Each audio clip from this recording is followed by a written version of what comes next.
केवळ 29 आणि 30 September 1956च्या schedule caste फेडरेशनच्या कार्यकारिणीची दिल्लीची बैठक नाही, जितकं महत्व 14 ऑक्टोबर 1956च्या धम्मदीक्षेला आहे, तितकंच बाबासाहेबांनी जी रिपब्लिकन संकल्पना, कारण हा जो होता हा त्यांच्या जीवनातल्या शेवटच्या टप्प्याचा भाग होता, कदाचित तो अंतिम धावा होता, कदाचित ती अंतिम निर्णयाची जागा असेल. त्यांना एक ठाऊक होतं, ते केवळ 52ला पराभव झाला, 54ला पराभव झाला, 46ला शेड्यूल कास्ट फेडरेशनचा धुबा उडाला, ही जी सगळी आवर्त त्यांच्यावर जी कोसळली, ते इतके डगमगणारे होते की घाबरणारे होते असं नाही आहे. ते मुक्ती वाटेचे महानायक होते. बॅरिस्टर खोब्रागडेने जनसंघाची मदत घेऊन नागपूरला 5 महापौर दिले की नाही? काँग्रेसचा नको, जनसंघालाही वाटे काँग्रेसचा नको, रिपब्लिकन वाल्याला वाटत होते की काँग्रेसचा महापौर नको. अशा वेळेला जनसंघाच्याही मदतीनं नागपूरचा पहिला महापौर डॉक्टर DP मेश्राम रिपब्लिकन पार्टीचा झालेला आहे, पहिला महापौर. आणि मुंबईचा पहिला महापौर PT बोराडे झालेले आहेत 57ला. 1957ला शेड्यूल कास्ट फेडरेशनच्या वतीनं त्यावेळेला रिपब्लिकन पार्टी स्थापन व्हायची होती. PT बोराडे, मोठे मोठे लोक स्टँडिंग कमिटीमध्ये होते बॉम्बेच्या, चांगल्या चांगल्या कमिटी आपल्या ताब्यात होत्या मुंबईच्या 1957ला पहिल्या इलेक्शनमध्ये.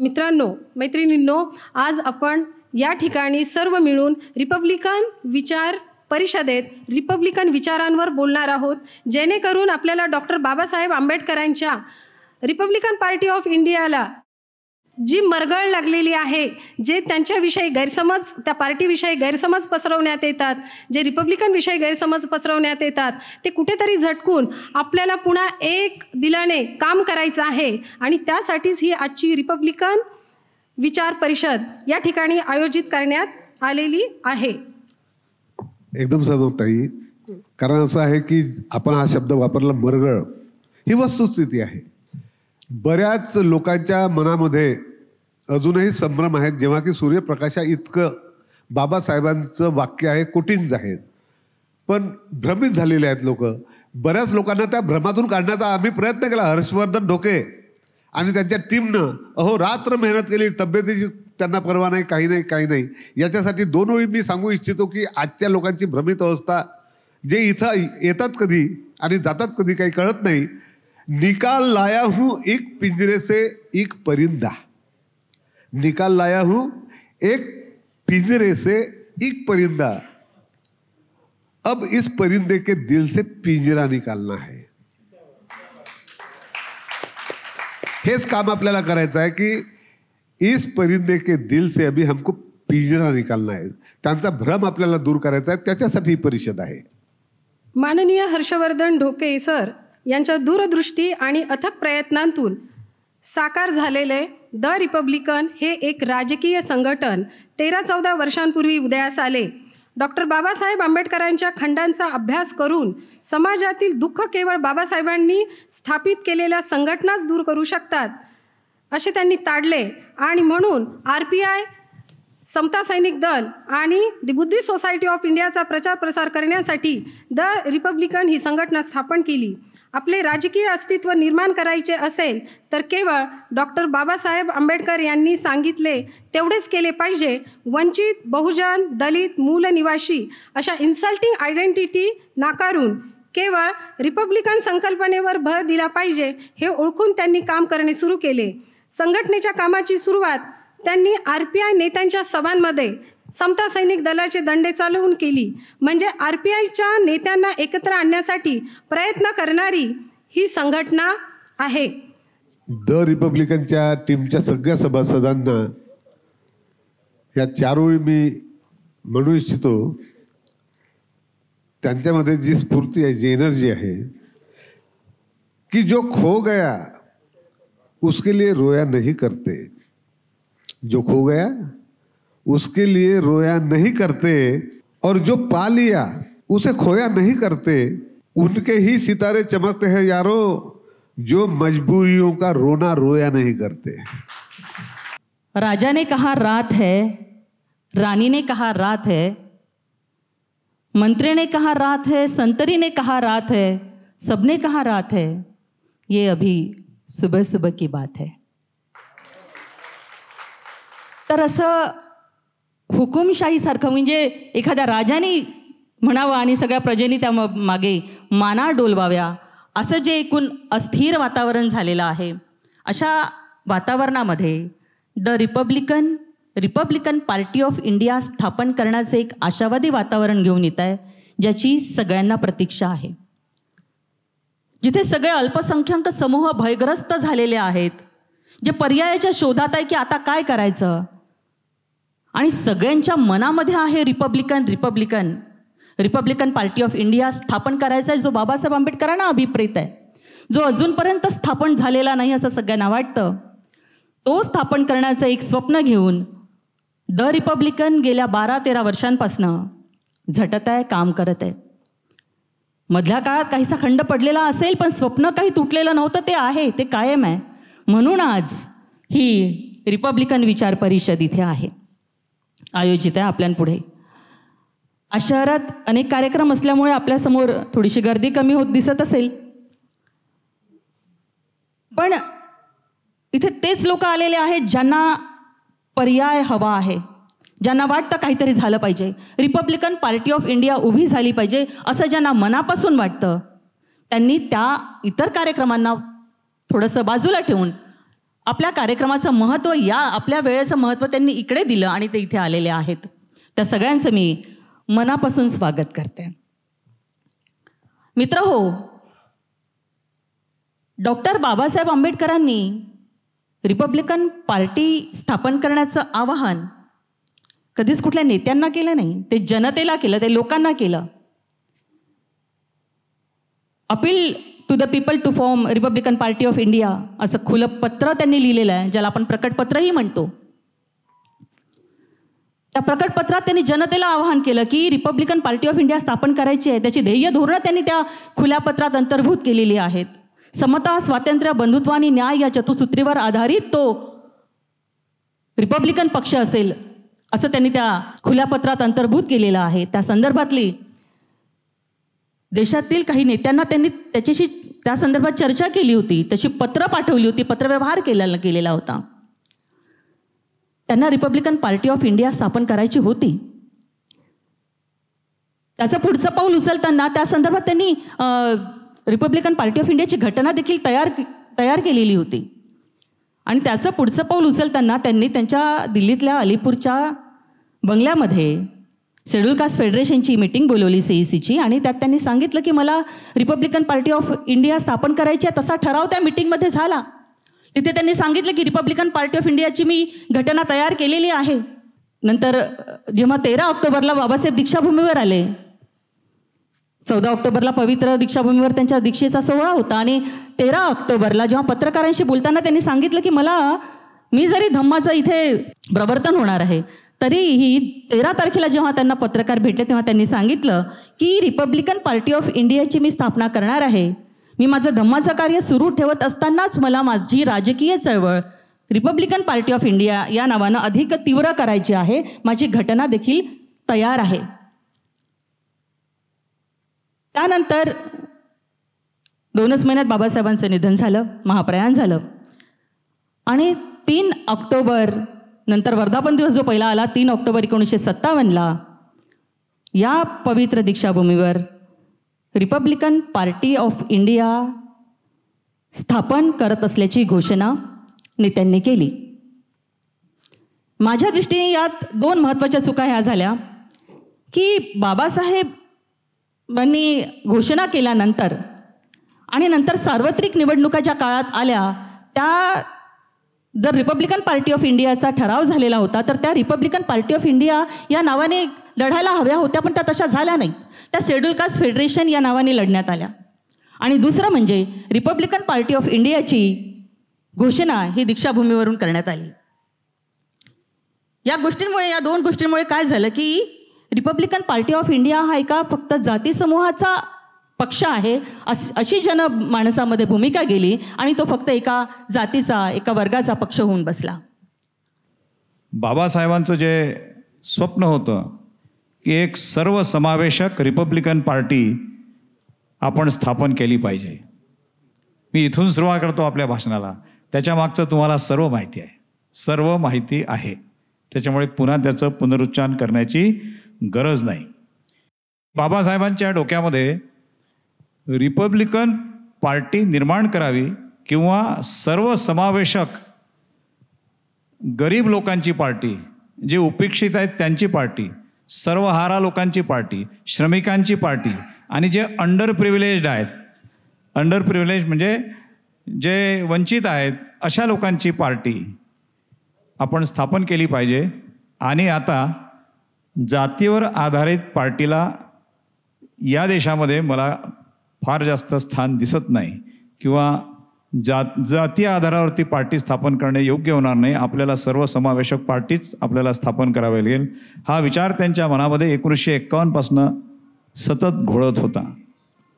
52च्या निवडणुकीमध्ये काय झालं याची तुम्हाला कल्पना आहे. 1952च्या लोकसभा निवडणुका ह्या निवडणुका भारतातील, स्वतंत्र भारतातील पहिल्या निवडणुका होत्या.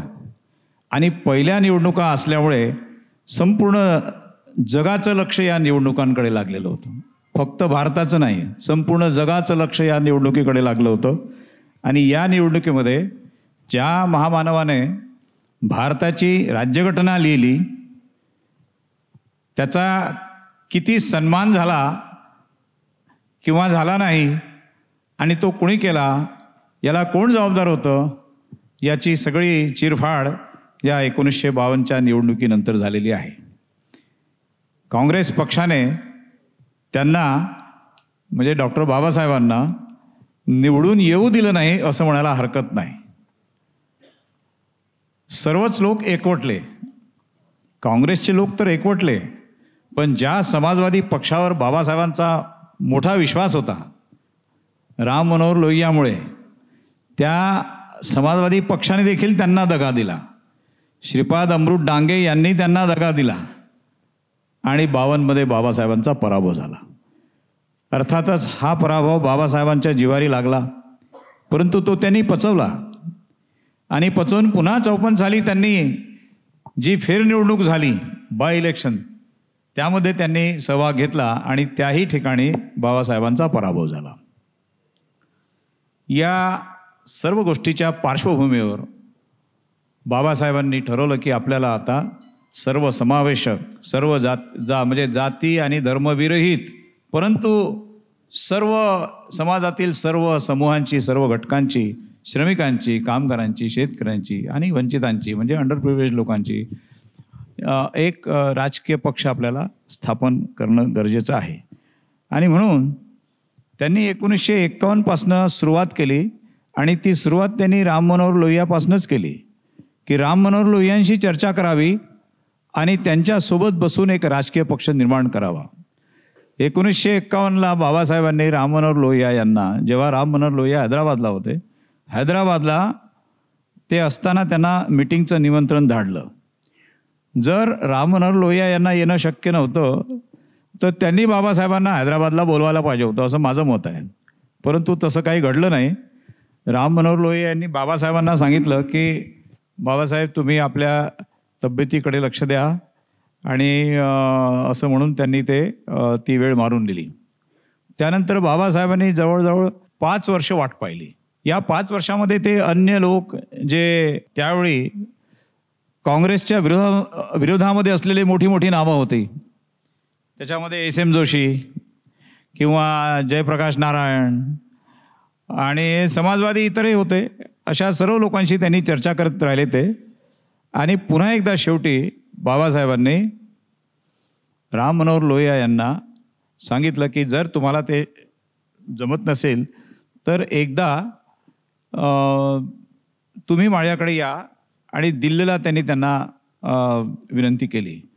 परंतु त्याही वेळेस राम मनोहर लोहिया यांनी बाबासाहेबांना तुमची तब्येत बरी नाही असा संदेश पाठवून ते त्या मिटिंगला आले नाही. जर ही मिटिंग झाली असती तर कदाचित रिपब्लिकन पक्षाच्या स्थापनेबाबत काही वेगळा निर्णय झाला असता असे मला वाटते.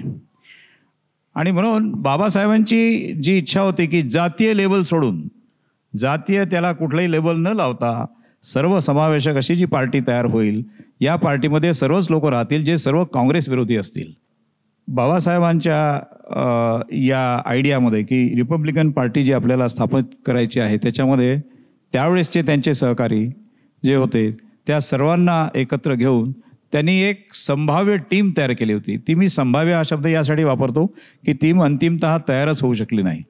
तर त्यामुळे त्यांनी जे आपल्या पार्टीचा जो आराखडा तयार केला होता त्या आराखड्यामध्ये अध्यक्ष doctor Babasaheb Ambedkar, general secretary Ram Manohar Lohia हे समाजवादी होते, मधुलिमय सचिव, एस एम जोशी, अशोक मेहता, नाग गोरे, आचार्य अत्रे आणि अन्य लोक या प्रस्तावित पार्टीमध्ये होते. अर्थातच त्यावेळेस शेड्यूल कास्ट फेडरेशनचे जे ज्येष्ठ नेते होते म्हणजे आपल्या आंबेडकरी समाजाचे किंवा असं म्हणूया की महार समाजाचे असं म्हणूया, कारण त्यावेळेस आपण काही धर्मांतर केलेलं नव्हतं. तर त्यामुळे महार समाजाचे जे नेते होते त्यांच्या मनामध्ये देखील थोडीफार चिंता निर्माण झालीच होती की जर हे सगळे लोक जर आपल्या रिपब्लिकन पार्टीमध्ये आले तर मग आपलं काय होणार, आपल्याला यांच्या हाताखाली काम करावं लागेल किंवा तशी धास्ती निर्माण झालेली होती. हे अगदी खरं आहे.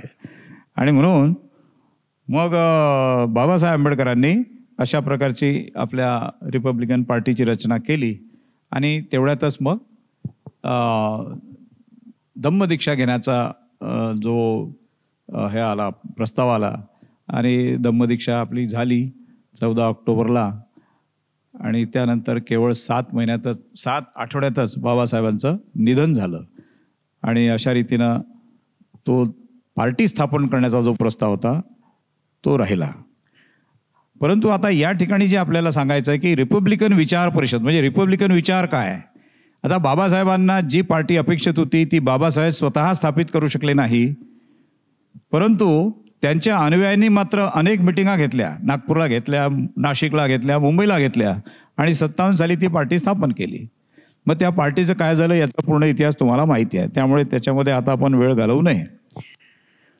बाबासाहेबांना जे RPI कडून अपेक्षित होतं ते असं होतं की काँग्रेसचा अनुभव बाबासाहेबांचा असा होता की ही एक हुकुमशहांची पार्टी आहे किंवा हुकुमशहाची पार्टी आहे.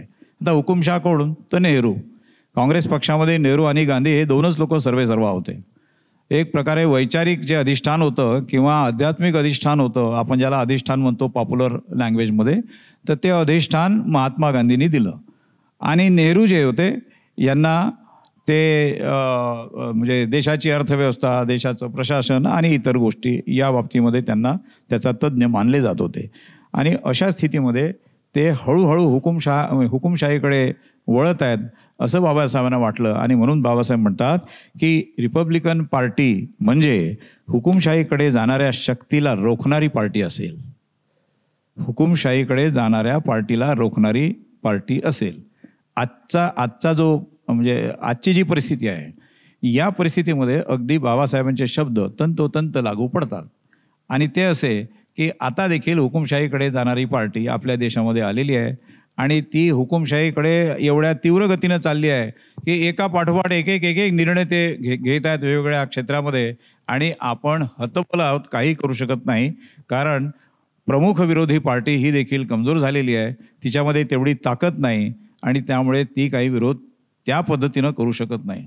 मग पुन्हा आपण जर एकदा रिपब्लिकन पक्ष स्थापन करण्याचा प्रयत्न केला आणि सर्वांना एकत्र घेतले, मला याची कल्पना नाही की अनेक लोक नागपूरमध्ये किंवा आपलं ह्याच्यामध्ये विदर्भामध्ये अनेक लोक रिपब्लिकन पक्ष स्थापन करण्याच्या प्रयत्नात आहेत. त्याच्यामुळे त्यांचे नावं मी या ठिकाणी घेत नाही, पण अनेक लोक आहेत ज्यांनी वेगवेगळ्या संघटना काढलेल्या आहेत, वेगवेगळे टायटल दिलेले आहेत आणि ते वेगवेगळ्या सभा देखील घेत असतात आणि सातत्याने रिपब्लिकन एकता, रिपब्लिकन मंच किंवा रिपब्लिकन युनिटी वगैरे अशा या नावाने ते काम करत आहेत. प्रश्न असा आहे की आपण सर्व जर एकाच विचाराचे आहोत आणि बाबासाहेबांना मानणारे आहोत, भगवान बुद्धाला मानणारे आहोत, लोकशाहीला मानणारे आहोत, मग असं असताना वेगवेगळ्या गटामध्ये आपण एकत्र काय यायचं? प्रश्न असा आहे की आत्ताचं जे माहोल आहे, राजकीय माहोल, राजकीय परिस्थिती आणि राजकीय व्यवस्था, ज्या आत्ता काळातून आपण जातो आहे त्या काळामध्ये आत्ता आपल्याला राजकीय पक्ष कशाला हवा आहे? त्याचं उत्तर आहे तुमच्या ह्याच्यात आलेलं आहे ते उत्तर, बरं का, असं नाही. आपण हा प्रश्न विचारायचा आहे स्वतःला. पण मला असं वाटतं की तो आपल्याला हवा आहे.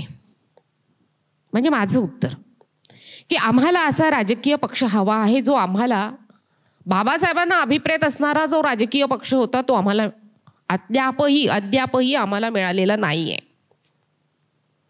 मी राजकारणात काही वर्ष होते, तरी देखील मी सांगते की तो जो हवा असलेला राजकीय पक्ष होता तो आम्हाला मिळालेला नाही.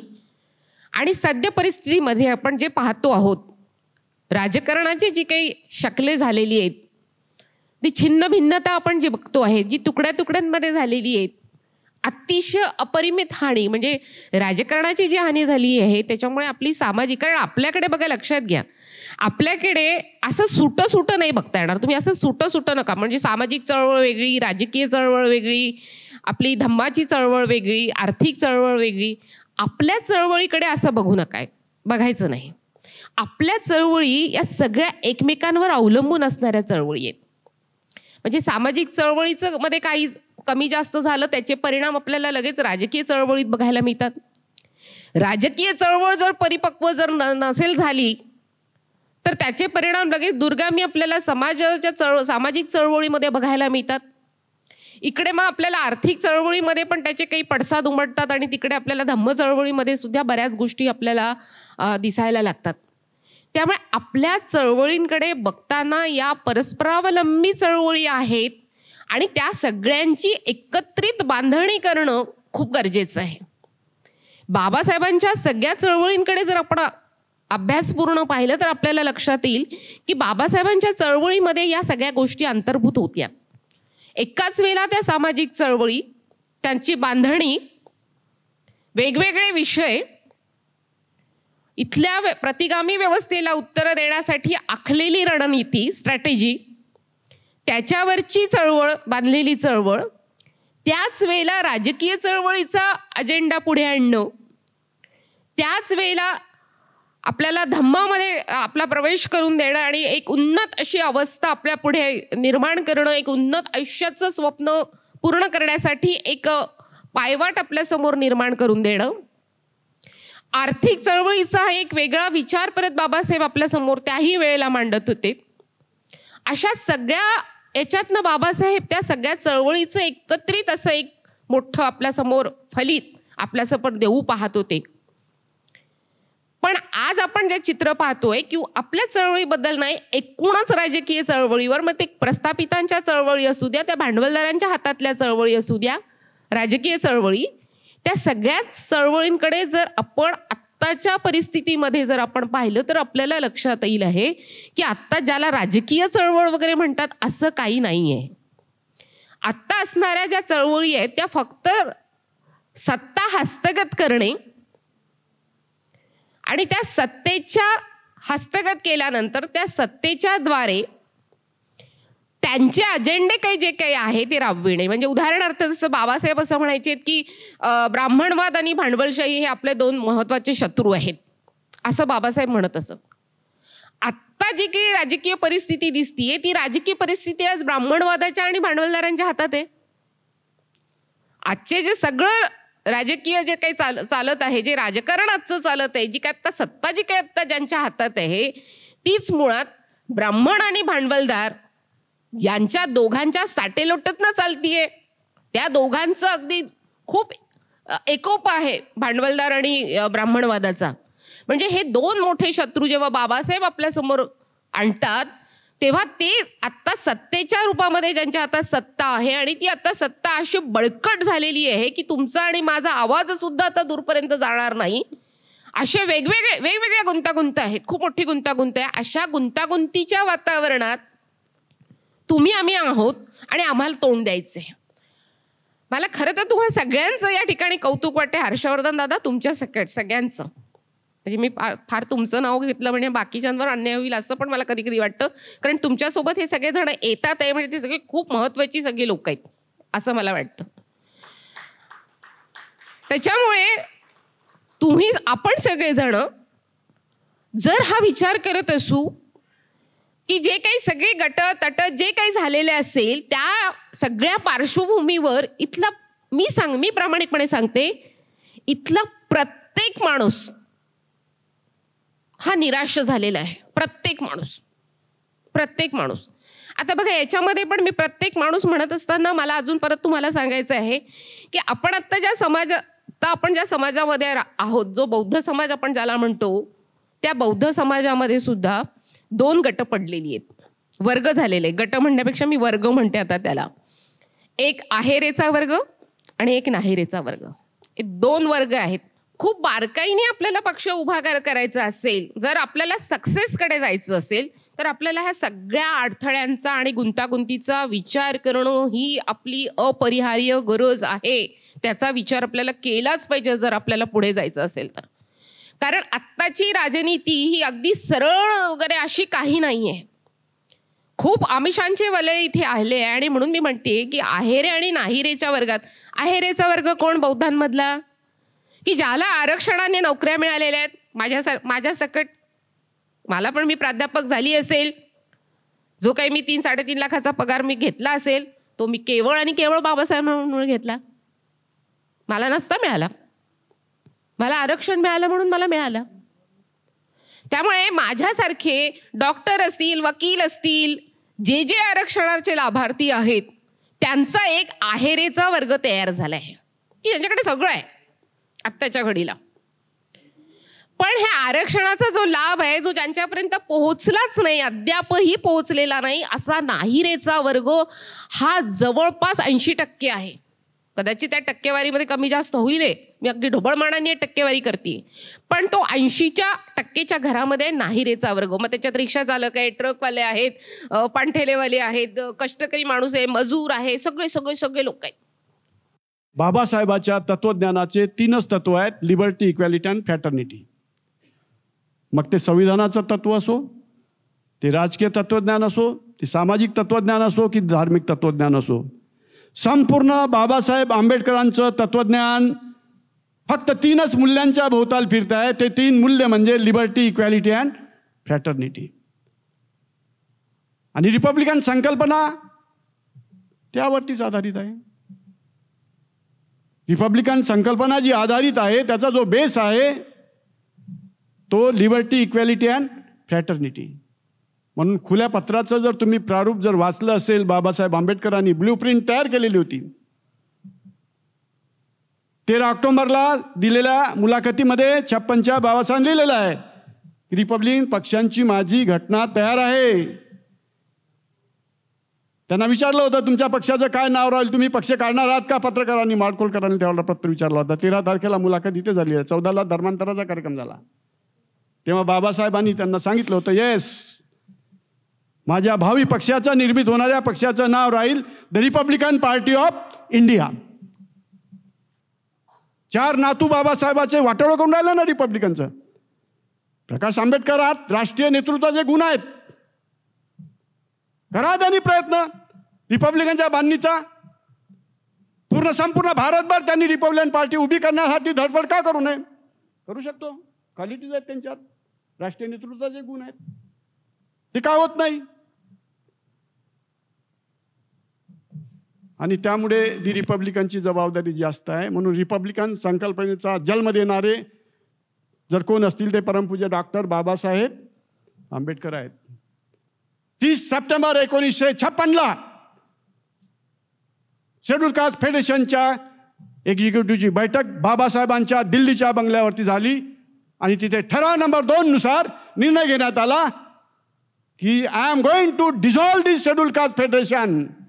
आता तुम्हाला एका जातीय कळपामध्ये राहून चालणार नाही, तुम्हाला ब्रॉड होणं गरज आहे, काढायची गरज आहे. संविधान लिहून झालेलं आहे. त्यामुळे तुमचा कॅनव्हास, राजकीय कॅनव्हास हा तुम्हाला ब्रॉड करावा लागणार आहे. सगळ्या जाती धर्माला समाविष्ट करणारा असा एक बलदंड पक्ष आपल्याला आवश्यक आहे, जो या देशातल्या सर्व माणसाला खऱ्या अर्थानं न्याय मिळवून देईल. असा बलदंड पक्ष आता उभा करणं ही काळाची गरज आहे. प्रस्थापित पक्ष या सर्व वर्गाचे प्रश्न सोडवू शकत नाही.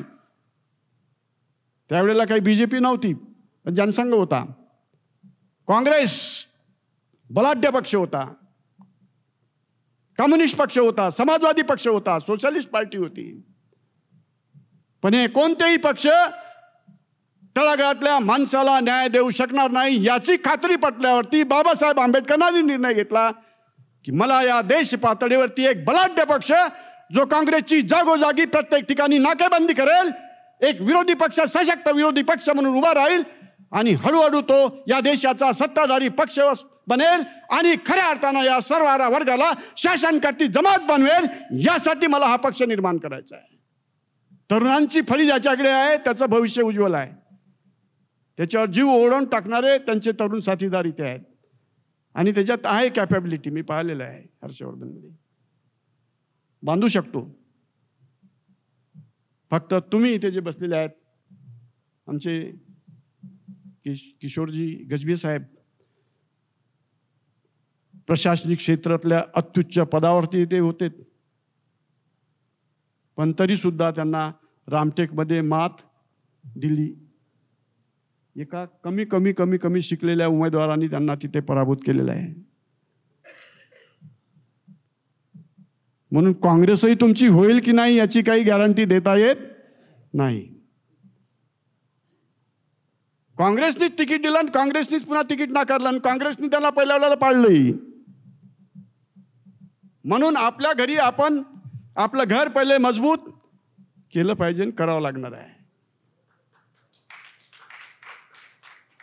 तुमचा पॉलिटिकल पिंड असल्यामुळे तुम्हाला राहावं लागतं पक्षात. पॉलिटिकल आहे, त्यांचा पिंड काय आहे? राजकारणी आहे.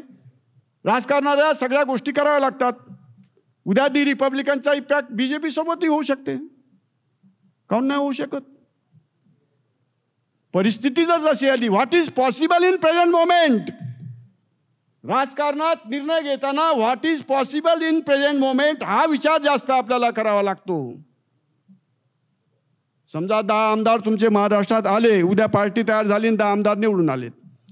बीजेपीला 10 आमदाराची गरज आहे सत्ता स्थापनेसाठी. तर तुमच्या नेत्याला काय निर्णय घ्यावा लागेल? त्याच्या 2 कॅबिनेट मिनिस्टर होत असतील, एखादा उपमुख्यमंत्री होत असेल तर काय वाईट आहे? पॉलिटिक्स असं असतं. पॉलिटिक्समध्ये रिजिड काही नसतं. No rigidity in politics. Politics is a very flexible game. One should be very flexible. तिथं सिद्धांत जास्त ताणून धरावा लागत नाही की नाही हिंदुत्ववादी आहे म्हणजे आमचं जळणार नाही. काऊन बॅरिस्टर खोब्रागडेने जनसंघाची मदत घेऊन नागपूरला 5 महापौर दिले की नाही?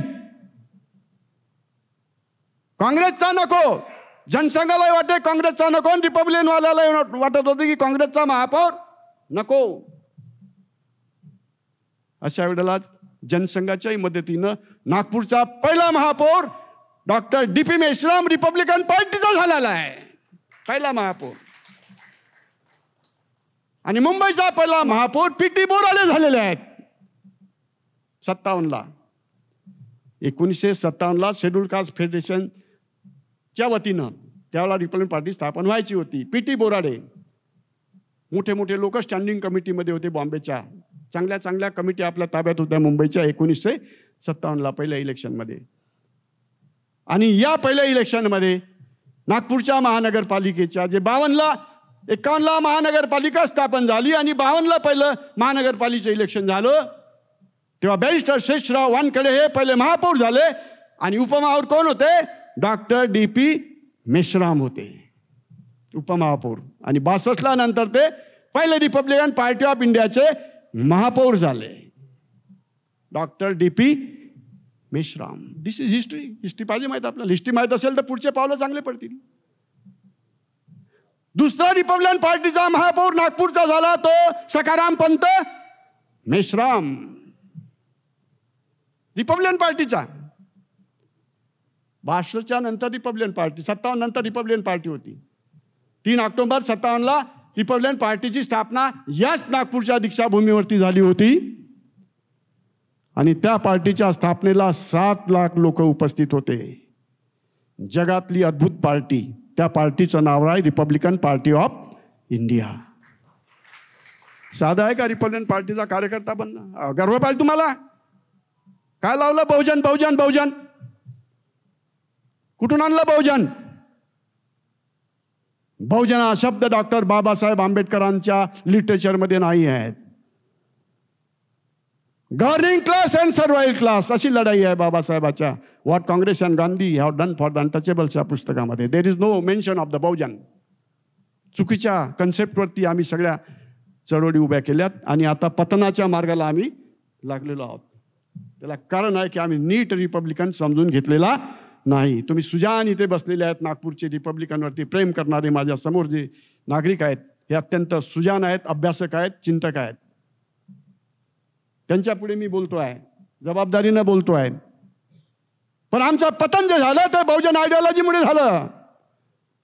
रिपब्लिकन पार्टीचे कार्यकर्ते, धोतरवाला एक कार्यकर्ता एका समोस्यावरती दिवसभर बूथवरती बसून राहायचा.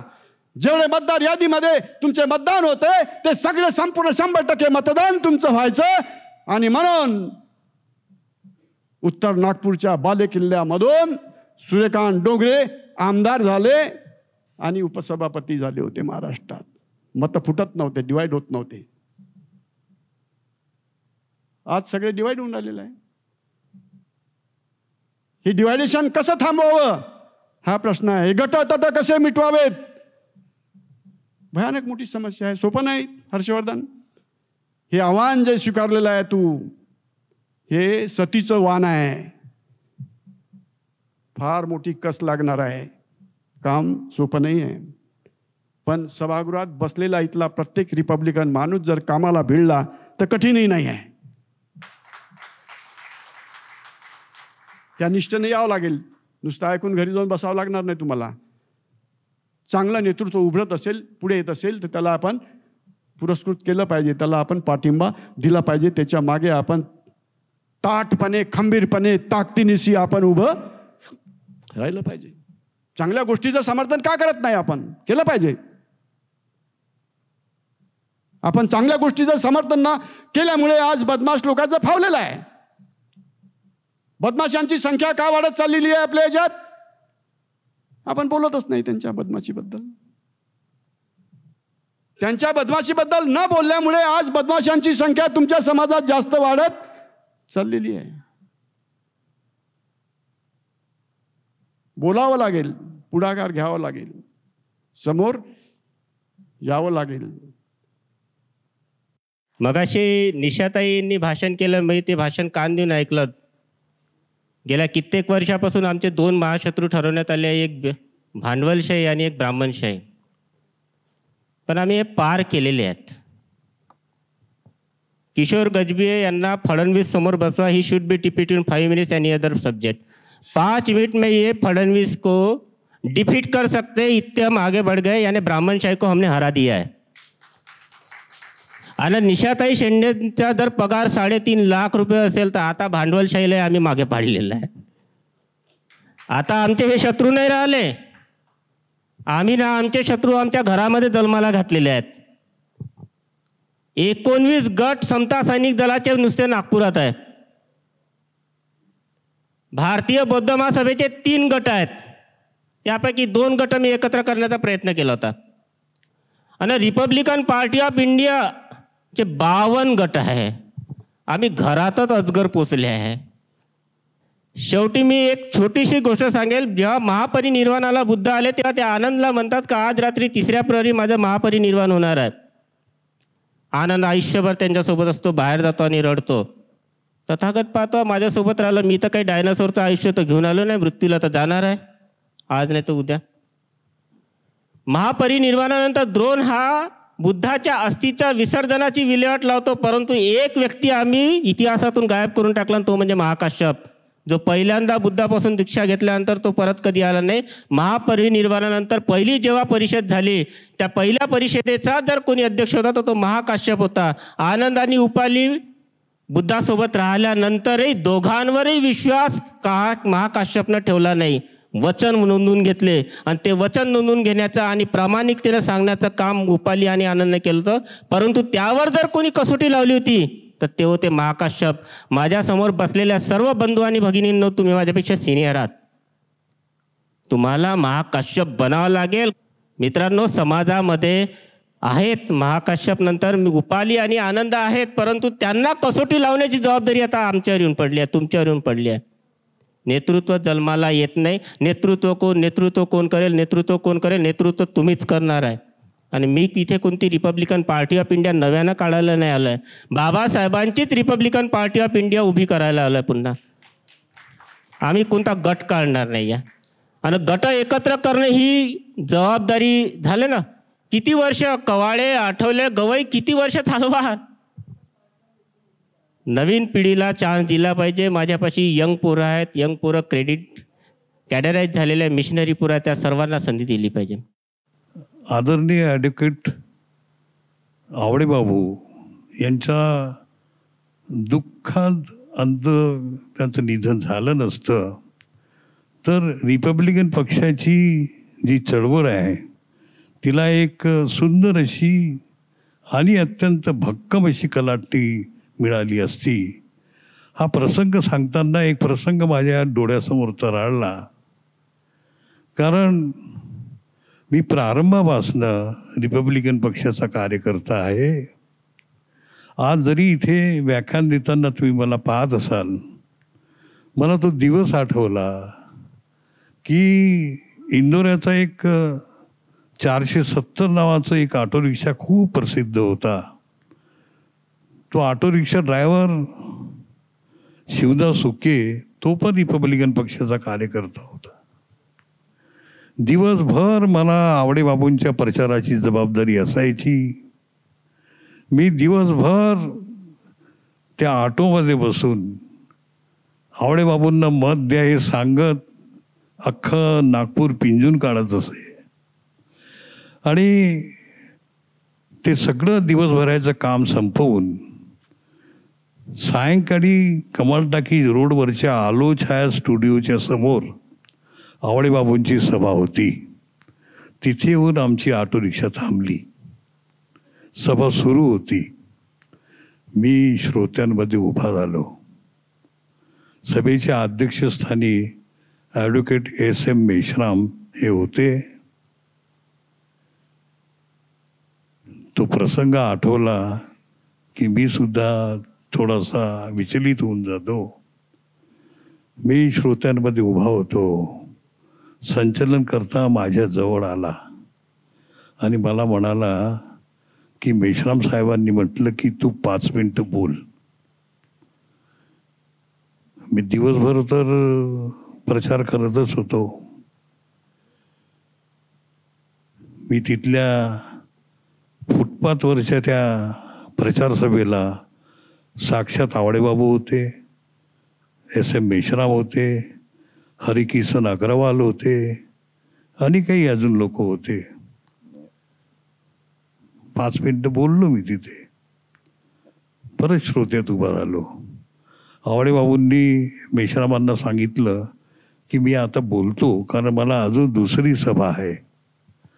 आणि आवडेबाबू माईकवर उभे झाले. ते खूप लांब लचक असं वाक्य बोलायचे. अतिशय अस्खलित हिंदीत बोलायचे. ते दृश्य मी डोळाभर पाहिलाय. भाषण अर्ध्यावर आलं. मी तिथे समोर उभा आहे. लोक उभे आहेत आणि एक भाषणाची एक लांब अशी वाक्य बोलत असतानाच ते भाषण देता देता तिथेच कोसळले.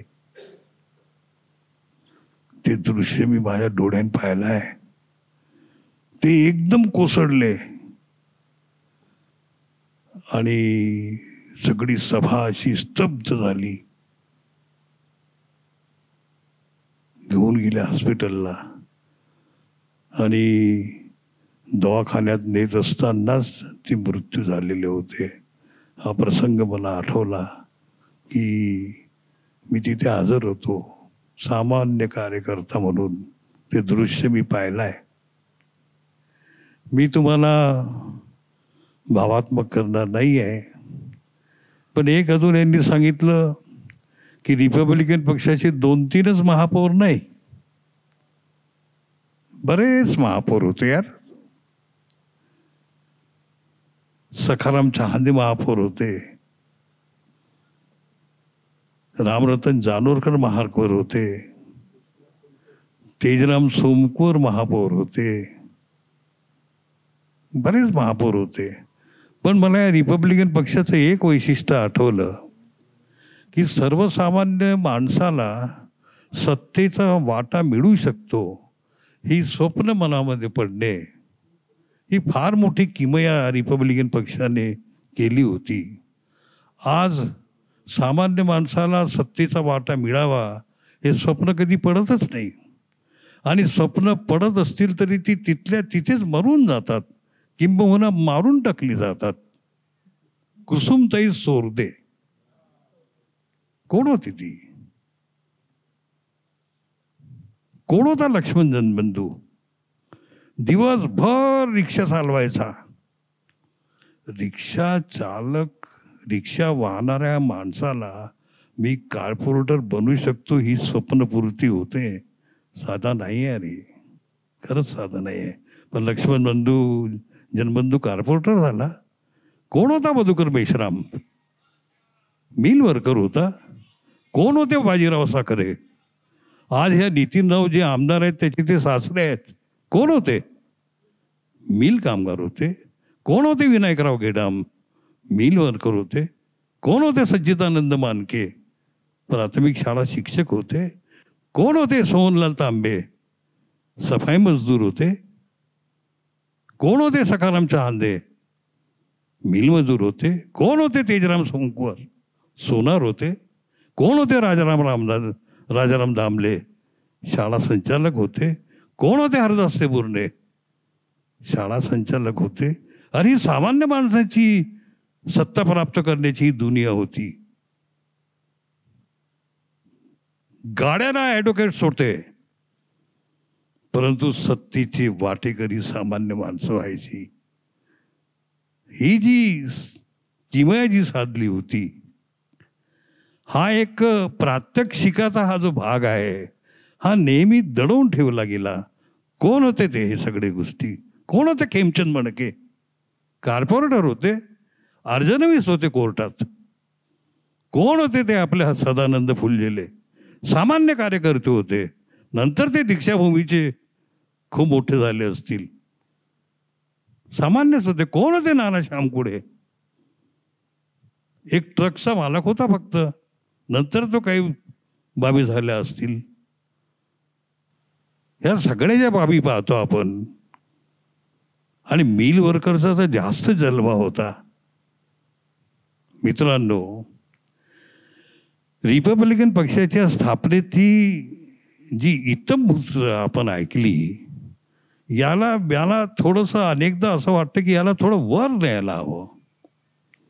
ही इतकी केवळ कॉर्पोरेटर आणि सत्ता देणारी एक राजकीय संस्था, हिचं इतकंच स्वरूप होतं हे कधी कधी माझ्या मनाला पटत नाही. कदाचित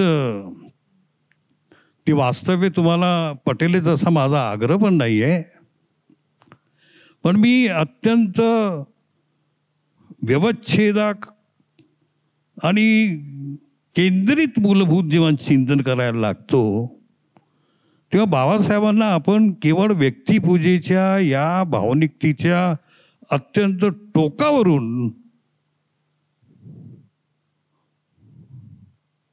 इतक्या व्यक्तिपूजेमध्ये आपण बांधून टाकलं. बाबासाहेब ही प्रक्रिया आहे यार. बाबासाहेब सुद्धा हा एक बदल आहे. बाबासाहेब सुद्धा हे माणूस आहेत ते यार. बाबासाहेबांच्या प्रत्येक वाक्याला आपण इतकं दगडावरची ती दृष्टी अधोरेखित घ्यावी, ती दिशा आपण अधोरेखित घ्यावी, ते सांगणं आपण कायमचं मान्य करावं.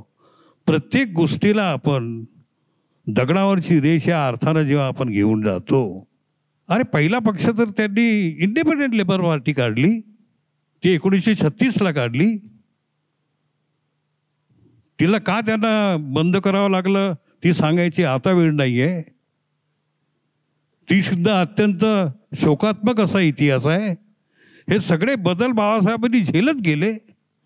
मग ती साऊथ बेरी कमिशन असो, सायमन कमिशन असो, ती क्रिप्स कमिशन असो, वेवेल कमिशन असो, हे जे राज्यकारभाराचा आढावा घ्यायच्यासाठी इंग्रज सरकार इथे ज्या कमिशन्स पाठवत होत्या त्यानुसार बाबासाहेबांना अनेक बदल जे स्वीकारावे लागत होते.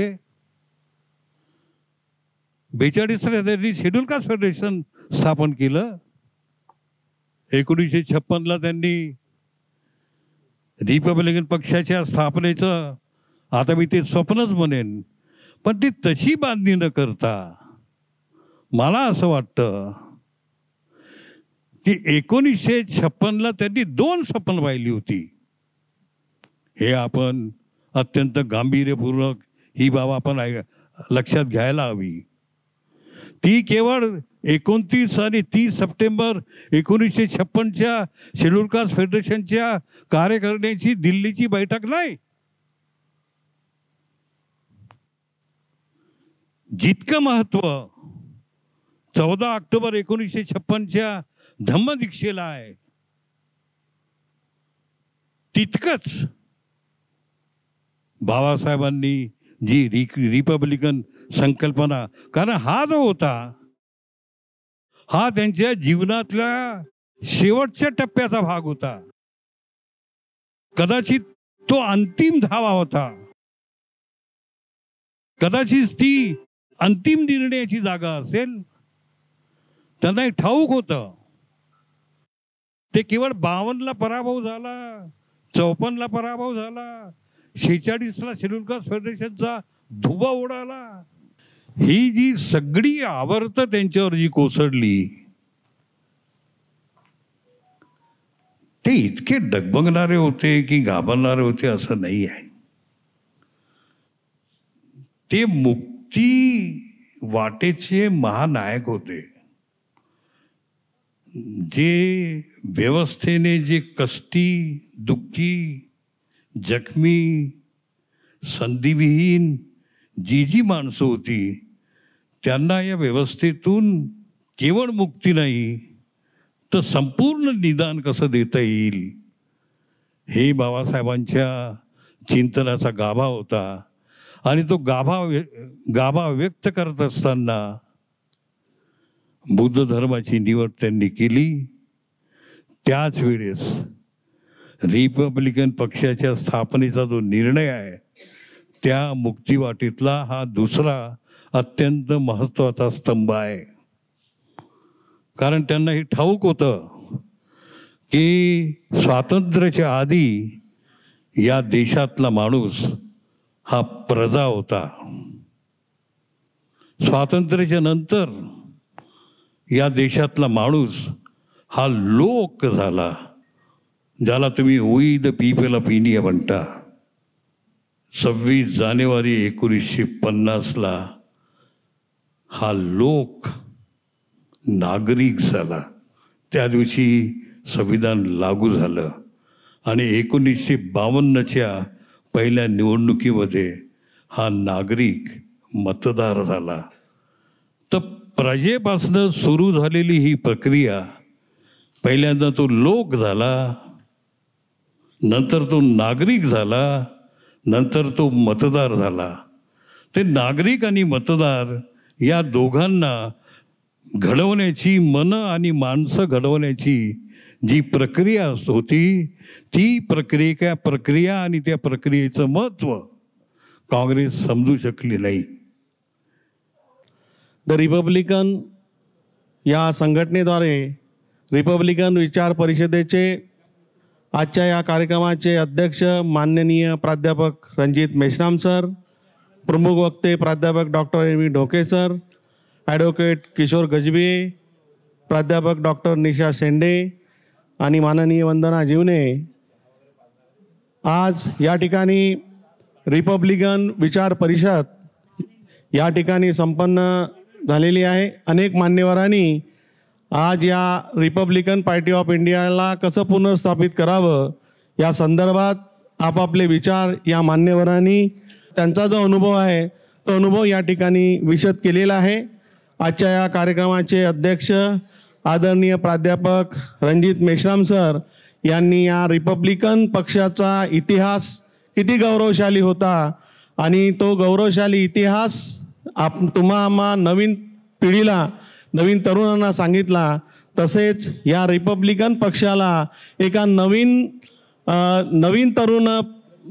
तरुणाची आवश्यकता आहे आणि त्या तरुणांनी समोर येऊन या रिपब्लिकन पक्षाला समोर न्यावा असं उपयुक्त आणि अमूल्य असं मार्गदर्शन केलं.